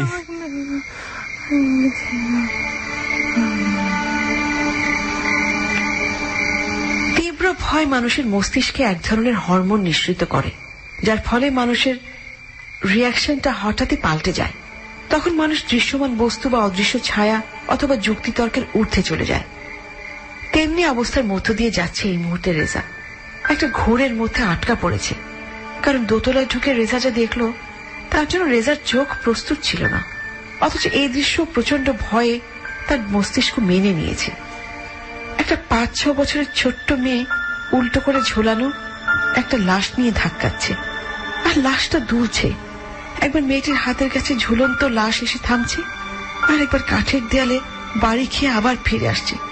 উফ, কি ভয়ানক দৃশ্য! আর কতটা অবাস্তব, অবর্ণনীয়তার হিসেব করার মতো ক্ষমতা হারিয়ে ফেলেছে রেজা। যা কিছু চোখের সামনে দৃশ্যমান সবই সত্যি। একসময় চোখ পড়ল আরো একটা পূর্ণবয়স্ক ছায়ামূর্তির দিকে, যে ছায়ামূর্তির লম্বা চুল রেজাকে মৃত্যুর খুব কাছ থেকে ভয়কে স্পর্শ করিয়ে দিয়েছে কিছুক্ষণ আগে। ছোট মেয়েটির পায়ের কাছে একটা মৃত কালো রঙের বেড়াল ছানা পড়ে আছে। উফ, কি বিদঘুটে মৃত্যু! মৃত্যুর পরও বেড়ালের চোখ থেকে ঠিকরে ধূসর আলো জ্যোতির মতো বেরোচ্ছে। ঝুলন্ত লাশ আর ওই ছায়ামূর্তির চোখ থেকে যে ভৌতিক দৃষ্টি দেখতে পেল রেজা, সে দৃষ্টিতে কেবল তীব্র ক্রোধ আর ভয়ঙ্কর রাগের চিহ্ন। আর কি ঘটেছিল সে রাতে, তার সবটা রেজা আর বিথি মেনে নিতে পারেনি। কিভাবে সে রাতের ভয়ঙ্কর খেলা শেষে রেজা আর বিথি প্রাণে বাঁচল, তা ওদের কাছে কখনো অযৌক্তিক রহস্য বা যৌক্তিকতার ঊর্ধ্বে কোনো মিরাকল। তবে এই খেলা শেষ অবধি যুদ্ধ করেছে ওরা দুজনেই। ভোরের আলোর সঙ্গে সঙ্গে জ্ঞান ফিরল রেজা আর বিথির। ওরা আবিষ্কার করলো দোতলার ঘিঞ্জি স্টোর রুমে দুজন দুদিকে পড়ে আছে। মাথা, হাত, পা কেটে গেছে, পিঠ ছিলে গেছে বিথির। চুলের গোড়ায় প্রচন্ড যন্ত্রণা, মাথা যেন ছিঁড়ে যাচ্ছে। রেজার চোখে, মুখে, গলায় অসংখ্য চিকন চিকন আঁচড়। আঁচড়ের গায়ে রক্ত জমাট বেঁধে কালো হয়ে আছে। দুজনের বেঁচে থাকাটা দুজনের কাছেই যেন অলৌকিক বিস্ময়। আশ্চর্য, খনার বুড়ি আজ আসবে না, কাল কিন্তু বলেনি জানো। শুধু শুক্রবার আসতে চায় না বলে আপত্তি তুলেছিল। অসুস্থ হতে পারে। তুমি উঠছো কেন? আর একটু রেস্ট নাও। তোমার পিঠের ব্যথাটা এখন কেমন? আমি ঠিক আছি, তুমি অস্থির হও না। তুমি এক কাজ করো, মজিদকে এক্ষুনি ডেকে পাঠাও। আজই আমার দোতলা পরিষ্কার করা চাই।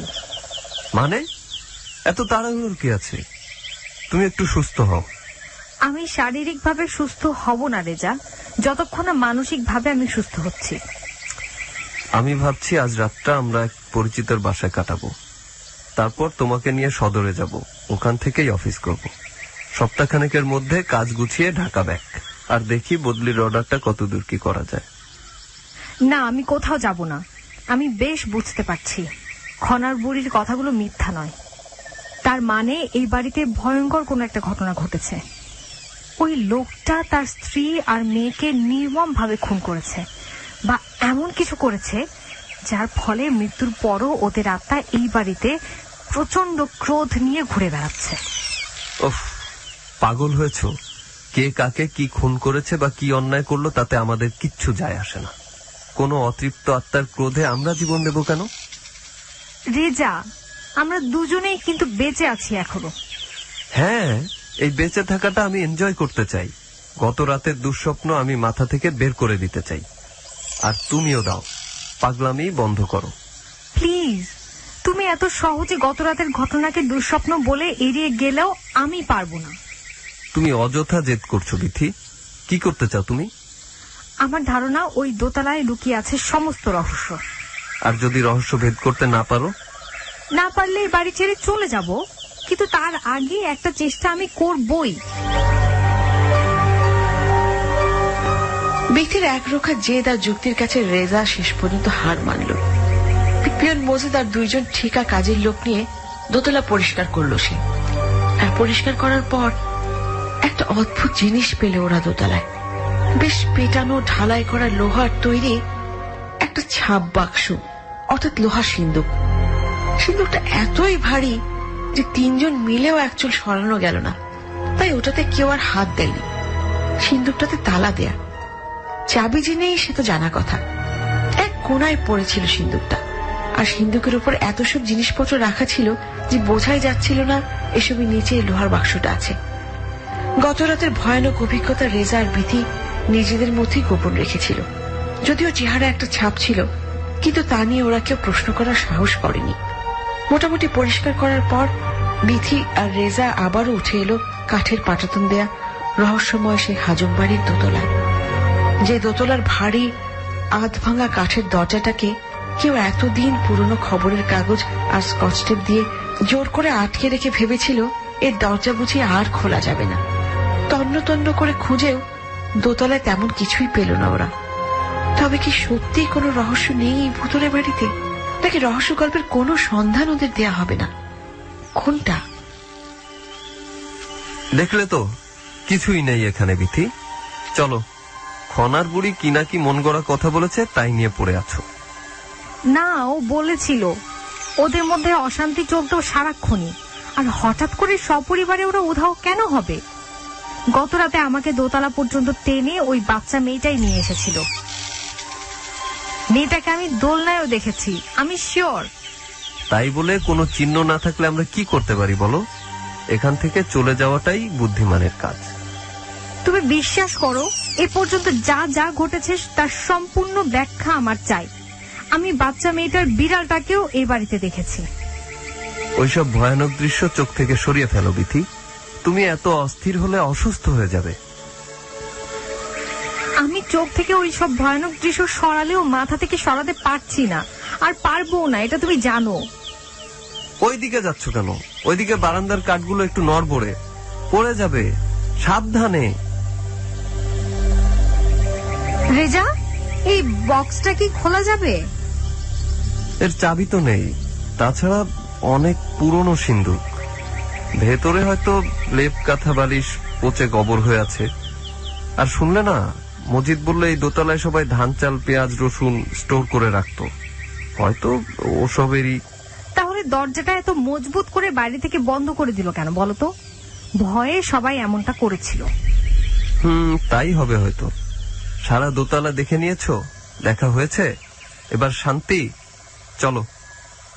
না, তুমি এই তালা ভাঙো, ভেতরে কি আছে আমি দেখব। কিচ্ছু পাবে না। দাঁড়াও, তোমার সন্দেহ শেষ করছি। ওই যে ওই কোনায় লোহার শাবল মতো যে জিনিসটা, ওটা নিয়ে এসো।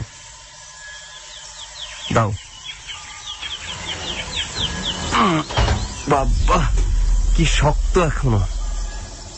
উল্টো দিকে ওই সরু অংশটা দিয়ে চাক দাও তো। কেমন ব্যবসা বাজে গন্ধ। এ কি?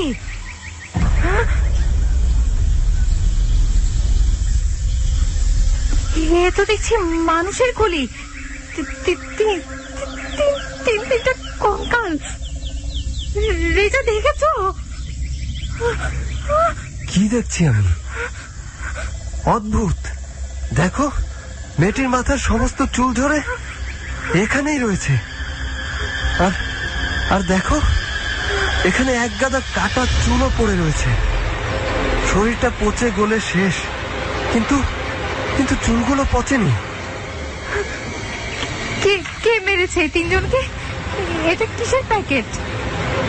ও মাই গড, এটা একটা বিড়াল বিথি। মোটা পলিথিন দিয়ে মুড়ে গলা টিপে মারা হয়েছে একে। এতটা নৃশংস হয় মানুষ? মানে ভেতরে বাতাস ঢুকতে পারেনি বলে আকৃতিটা একই আছে, কিন্তু দেখো ভেতরে পচে ওটা নরম হয়ে আছে। এই পলিথিনের মুখ খোলা যাবে না, এভাবেই মাটি চাপা দিতে হবে। শুধু বেরোলটা নয়, এই কঙ্কাল গুলোকেও আমরা কবর দেব, তাহলে এই বাড়িতে ভূতের উৎপাত শেষ হয়ে যাবে। দেখো, হ্যাঁ রেজা, ওই কোনার কাপড়টা একটু সরাও তো। কি ওটা? আরে এটা তো ডায়েরি, ভেতরে অসংখ্য কাটাকাটি। দেখো কলম দিয়ে কেউ রাগে দাগ কেটে রেখেছে। দেখি, তাই তো। আবার দেখো এই পাতাগুলো ছেঁড়া। কার এটা? এটাই সেই বই নয় তো, মানে ডায়েরি?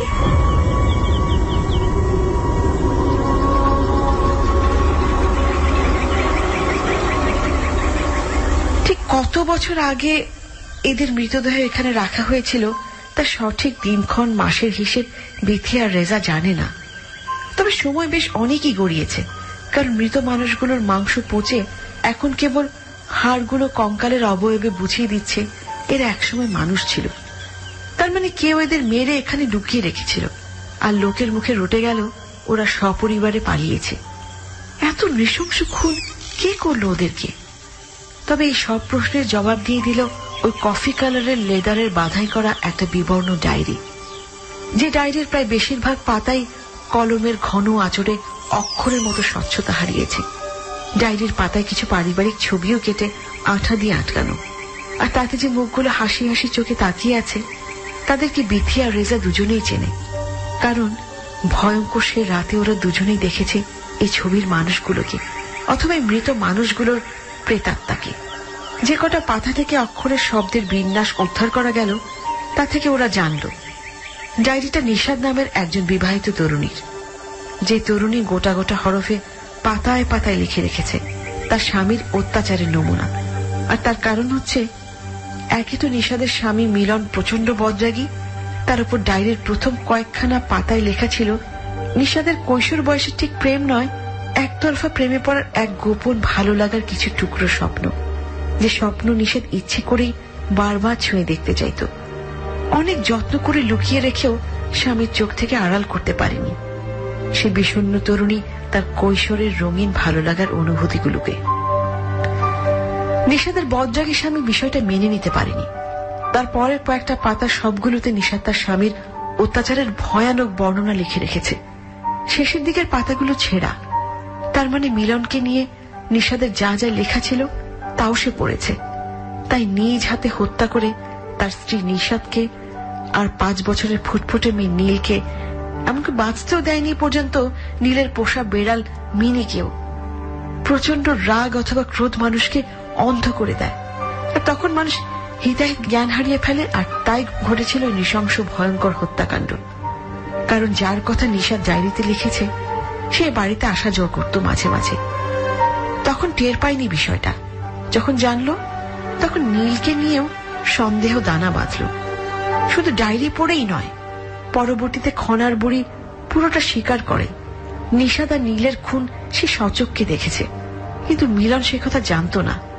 একমাত্র সেই সাক্ষীর ভয়ঙ্কর ঘটনার ভয়ে খনার বুড়ি কাউকে কিছু না বলে চলে যায় অনেক দূরে।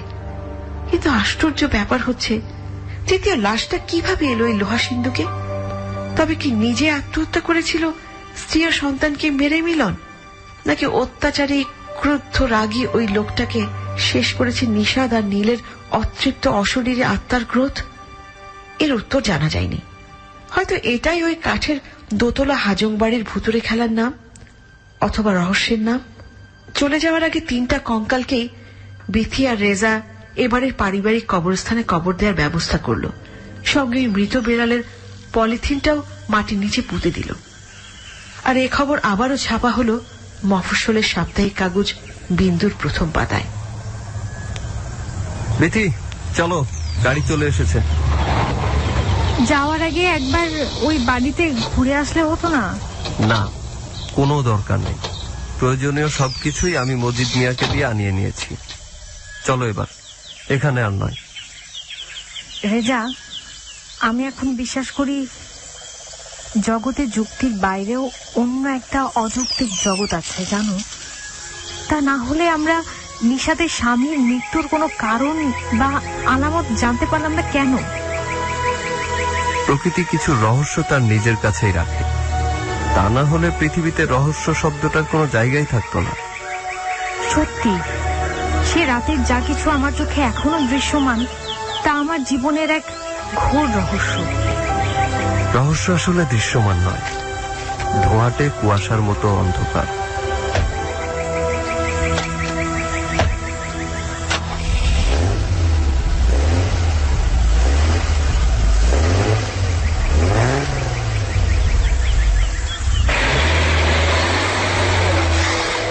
রেজা বদলি হয়ে এখান থেকে চলে গেল।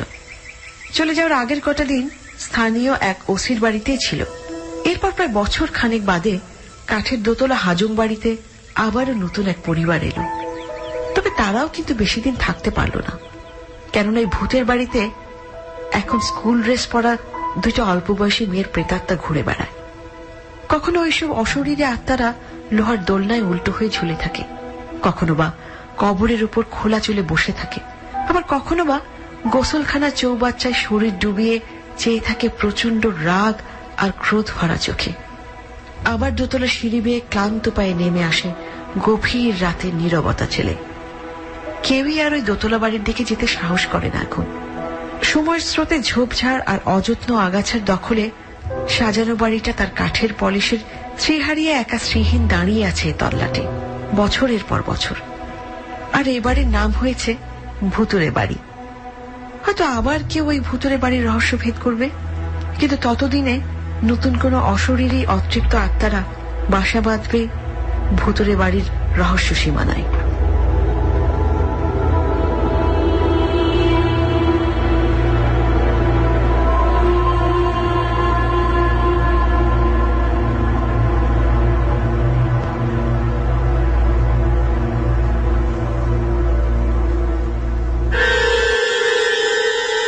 কুয়াশা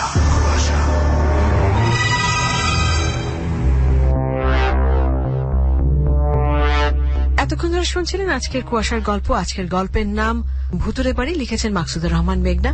নাট্যাংশ পরিচালনায় ছিলেন শেগুফতা আবিদ শাড়ি এবং সাউন্ডে ছিলেন খালিদ। জানিয়ে দিচ্ছি আজকে কুয়াশার এই গল্পে যারা অভিনয় করেছেন তাদের নামগুলো। রেজার চরিত্রে অভিনয় করেছেন মঞ্জু, বিথির চরিত্রে অভিনয় করেছেন শাড়ি, খনার বুড়ির চরিত্রে ছিলেন মেঘনা, মজিদ মিয়ার চরিত্রে লোবান। জানিয়ে দিলাম আজকের কুয়াশার কলাকুশলীদের নাম। আগামী সপ্তাহে ঠিক একই সময় হাজির হচ্ছে আবারও কুয়াশার নতুন গল্প নিয়ে। সেই পর্যন্ত এবিসির সঙ্গেই থাকবেন আর খুব ভালো থাকবেন। শুভরাত্রি। কুয়াশা